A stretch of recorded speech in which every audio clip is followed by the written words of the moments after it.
আমি দেখেছি আমার গত সপ্তাহের যশোরের আলোচনার একটা লাইনকে কেন্দ্র করে আমাদের অনেক রাজনীতিবিদ বন্ধুরা অনেক ক্ষুব্ধ প্রতিক্রিয়া দেখাচ্ছেন। ওই কথাকে নিজেদের গায়ে টেনে নিজেদের গায়ে মেখে ওনারা ক্ষুব্ধ হয়েছেন।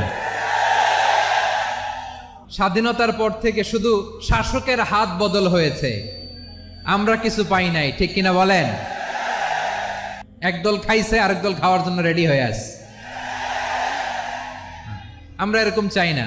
প্রিয় ভাইয়েরা, আমি বলেছিলাম যে একদল খেয়ে গিয়েছে, আরেক দল খাওয়ার জন্য রেডি হয়ে আছে। তো এখানে কি আমি কোনো দলের নাম বলেছি? বাংলাদেশে 48টা প্রায় নিবন্ধিত রাজনৈতিক দল, কোনো দলের নাম আমি বলিনি। কথাটাকে আমি জেনারেল রেখেছি। দায়ীদের বৈশিষ্ট্যই এটা, দায়ীরা জেনারেলি কথা বলে, যার যেই মেসেজ নেয়ার তারা সেখান থেকে নিয়ে নেয়।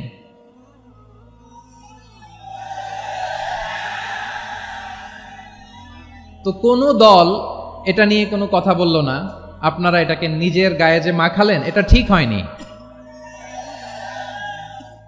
আমি বলবো যে এটা খুবই অনভিপ্রেত হয়েছে।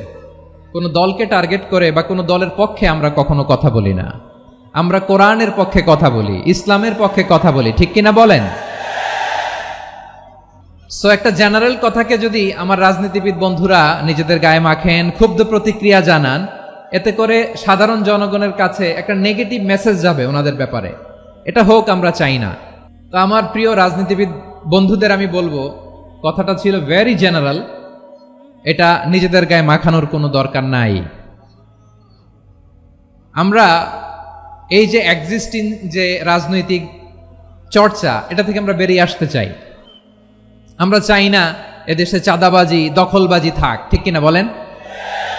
এদেশে কোনো দুর্নীতি থাক, টেন্ডারবাজি থাক, এগুলো আমরা চাই।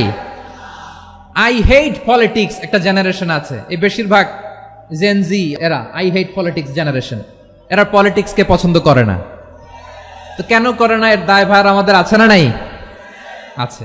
এবং আমরা দেখেছি ক্ষমতার পালাবদল যখন হয়, এক সরকার যায় আরেক সরকার আসে, তখন দুর্নীতির ফিরিস্তি আমরা জানতে পারি, এর আগে জানতে পারি না। প্রতিটা দলের ভেতরেই আমরা এই বাজে চর্চাটা দেখেছি। সো এখন আমাদেরকে শুধরে নেয়ার সময় এসেছে। এটা এই সুন্দর সময়, নতুন প্রভাতের বাংলাদেশ, নতুন ভোরের বাংলাদেশ, এই সময় আমরা কাদা ছোড়াছড়ি যেন না করি।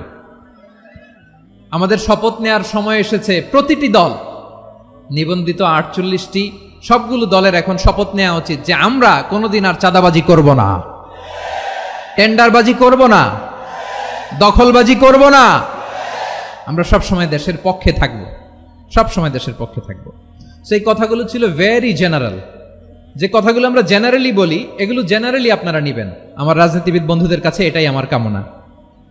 আর এই জাতীয় বার্তা যখন আমরা দেই, তখন যদি আপনি বলেন যে পারলে রাজনীতিতে আসেন, পারলে দল করে দেখান, এটা হইল? আমি কি এরকম কোনো কথা বলেছি?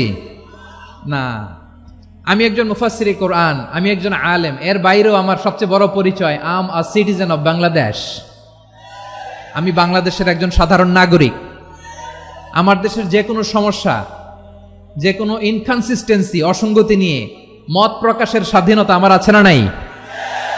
আপনারাই তো বাক স্বাধীনতার কথা বলেন, ফ্রিডম অফ স্পিচের কথা বলেন, বাক স্বাধীনতার কথা বলেন। আপনারাই যদি আবার কোনো মন্তব্যের কারণে বলেন যে রাজনীতির মাঠে আসেন, দল করেন, দেখি কতটুকু পারেন, এটা ঠিক হবে না। তাই প্রিয় ভাইয়ের, আসুন আমরা দল মত নির্বিশেষে কাঁধে কাঁধ মিলিয়ে সোনার বাংলাদেশ গড়ি, দুর্নীতিমুক্ত বাংলাদেশ গড়ি, যে বাংলাদেশের জন্য রক্ত দিয়েছে আবু সাইদ, যে নতুন ভোরের বাংলাদেশের জন্য রক্ত দিয়েছে মুগ্ধরা, যে নতুন বাংলাদেশের জন্য রক্ত ঝরিয়েছে 24-এর যে গণ অভ্যুত্থানের প্রত্যেকটি শহীদারা আওয়াজ করে বলেন ঠিক কিনা? আল্লাহ তাআলা আমার দেশকে তুমি নিরাপদ করো, শান্তিময় করো।